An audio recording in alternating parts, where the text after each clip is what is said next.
After next year, I'm out of it, Care to elaborate on that? out of the sport. Itulah komen dari Gervonta Davis, seorang petarung tak terkalahkan yang diberi julukan Tank dalam sesi konferensi pers dalam upaya untuk mempromosikan pertandingannya pada tanggal 2 Maret tahun depan. Tapi kenapa?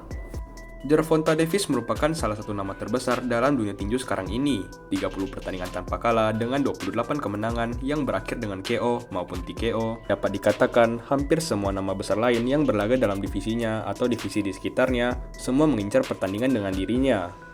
Kedatangan Turki Al-Sheikh ke dalam dunia tinju baru-baru ini juga menjadi peluang besar bagi semua petinju-petinju terkenal untuk mendapatkan lebih banyak profit dibanding sebelumnya. Namun seperti yang kalian dengar tadi, Tank Davis jelas sudah mulai tidak tertarik dengan olahraga tinju, atau asumsi lebih tepatnya mungkin dia udah tidak tertarik dengan berada dalam lingkungan tinju profesional lagi. Seleksi lawannya aja sekarang sudah mulai dipertanyakan oleh para penggemar. Di saat yang lain semua mulai mengambil pertandingan yang menantang, Davis malah tahun ini kurang aktif dengan hanya satu pertandingan, yaitu melawan Frank Martin, yang dinilai kurang layak untuk berbagi ring dengan orang selevel Davis. Ya, jadi pertanyaannya sekarang adalah, kenapa? Meski seperti yang kita udah tahu, boxing merupakan salah satu olahraga paling menguntungkan secara finansial, apalagi kalau dibandingkan dengan olahraga tarung lainnya, seperti MMA misalnya. Kenapa dia malah milih ingin cabut meski masih dalam usia yang tergolong muda, yaitu 30 tahun? Itulah pertanyaan yang akan gue coba jawab dalam video ini. Selain itu, gue juga mau fokus ke siapa-siapa saja nama petarung yang bisa dijadikan sebagai big match bagi Gervonta Davis. Semua petarung ini udah punya sejarah atau histori dengan Davis sendiri, jadi udah ada backstory-nya apabila mereka ingin promosi atau build up. Jadi sebelum kita mulai, sedikit pengenalan tentang latar belakang Gervonta Davis dulu. Ia lahir di Baltimore di US. Daerah sekitar situ memang cukup ramai dengan tindakan kriminal serta kekerasan. Sejak kecil, Davis sudah terbiasa dengan berbagai rintangan dalam hidupnya. Orang tuanya dua-duanya merupakan pecandu, di mana ayahnya jarang berada di sekitarnya. Dengan kondisi tersebut, tak heran bahwa Gervonta sering terlibat dalam berbagai perkelahian dalam usia yang muda. Sampai satu saat, pamannya membawanya ke gym boxing lokal di mana ia mulai berlatih. Ia memulai perjalanan boxingnya pada umur 7 tahun, mengikuti berbagai turnamen junior dan sebagainya. Sampai akhirnya, setelah beberapa pertandingan profesional, talentanya disadari oleh petinju yang mungkin cukup kontroversial, tetapi banyak menyatakan sebagai petarung terbaik sepanjang masa, atau minimal petarung terbaik era ini. Tak terkalahkan dengan rekor 50-0, Floyd Mayweather. Dalam naungan Floyd ini, Gervonta belajar banyak tentang boxing, baik dari sisi teknik maupun sisi bisnis. Jadi ia diajari pertandingan mana yang perlu diincar, lalu kapan bertandingnya, itu semuanya dinasihati oleh Floyd. Gervonta bertanding dan menang melawan banyak nama besar pada saat itu, yang meliputi nama-nama seperti Santa Cruz, Pitbull Cruz, Barrios, dan Rolly Romero, sebelum akhirnya bertanding dalam laga terbesarnya, sekaligus salah satu laga tinju paling ikonik sampai sekarang ini, yaitu pertandingan melawan sesama petinju tak terkalahkan, sekaligus sesama nama besar, Ryan Garcia. Dalam laga tersebut, Gervonta berhasil menang lagi-lagi dengan TKO akibat pukulan tubuh yang membuat Garcia tidak bisa bangkit dan terpaksa menyerah. Nah, dari sinilah mulai turunnya reputasi Tank Davis di mata para fans. Setelah pertandingan melawan Ryan Garcia ini, tentu banyak ekspektasi akan pertandingan besar lainnya. Ada banyak sekali nama, baik dalam divisinya maupun divisi atas, yang bisa diajak untuk negosiasi, di mana Tank, sebagai petarung yang lebih terkenal, atau bahasa kerennya A-side, akan mendapatkan profit lebih. Namun bukannya lebih aktif dalam bertarung dengan petarung top lainnya, karir Tank malah menurun, di mana level dari kompetisi yang ia seleksi malah makin rendah. Contohnya, ada Frank Martin yang memang pada saat itu belum terkalahkan, tapi juga belum merupakan nama besar maupun belum pernah menjadi juara dalam organisasi manapun.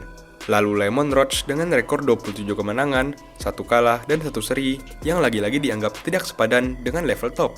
Yang membawa kita ke interview tadi, di mana Davis mengatakan bahwa setelah tahun depan, jadi kira-kira 2 pertandingan lagi, ia akan keluar dari olahraga boxing. Sekarang, kita akan bahas siapa-siapa saja lawan potensi Gervonta dalam sisa pertandingannya, dan alasan sebenarnya kenapa ia memutuskan untuk cabut.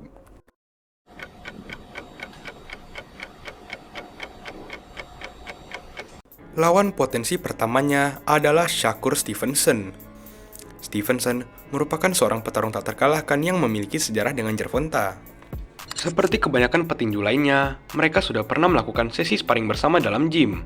Namun, detail dari sparring ini berbeda dari perspektif masing-masing petarung. Dari sisi Gervonta, mengklaim bahwa ia berhasil melukai Shakur dalam sesi latihan tersebut. Sedangkan dari Shakur sendiri mengatakan bahwa hal tersebut tidak benar, dan apabila itu merupakan pertandingan asli, maka ia menganggap dirinya yang akan menang. Gaya bertarung mereka juga sangat berbeda drastis. Di saat Tank merupakan petinju dengan kekuatan KO dan gaya bertarung yang terkenal agresif, Shakur lebih memprioritaskan pertahanan dan strategi untuk memenangkan laga melalui poin. Dapat dilihat dari statistik pertandingan-pertandingannya, di mana dari 22 pertandingan, ia hanya mencatat 10 kemenangan via KO atau TKO. Pertandingan ini sendiri merupakan pertandingan yang menurut gua paling masuk akal. Selain merupakan nama besar, kontras antara gaya bertarung keduanya akan pasti menarik untuk disaksikan.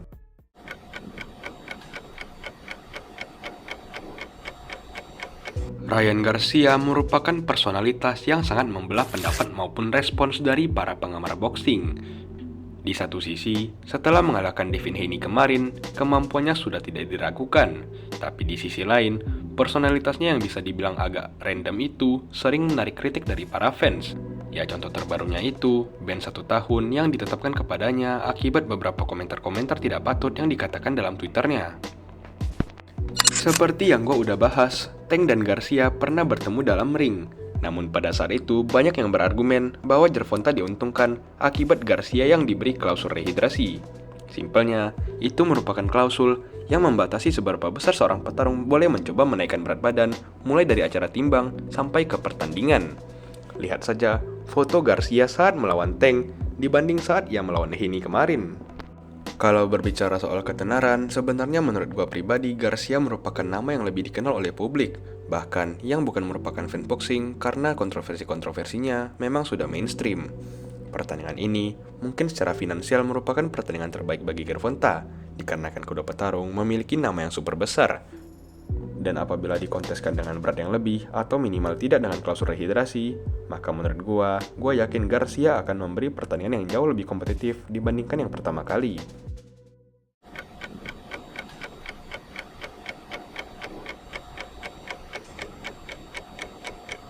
Yang terakhir merupakan nama yang mungkin jarang didengar oleh para penonton yang kurang sering menonton olahraga ini. Tapi Teofimo Lopez merupakan nama besar yang patut dijadikan pilihan apabila berdiskusi tentang lawan berikutnya Tank. Teofimo merupakan petarung dengan nama besar dengan rekor 21 kemenangan dan 1 kekalahan, di mana kekalahan tersebut melawan petarung asal Australia, George Kambosos, yang kalau kalian nonton pertandingannya merupakan match yang sangat bagus. Teofimo memang terkenal sering mengincar nama besar lainnya untuk bertanding. Salah satu nama besar yang paling diincar Teofimo adalah top 3 pound for pound sekarang, Terence Crawford.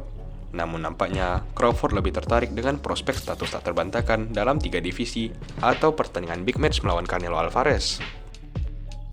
Oleh karena itu, sekarang rumor paling besar adalah Teofimo akan melawan sesama pengincar Crawford, Jaron Boots Ennis.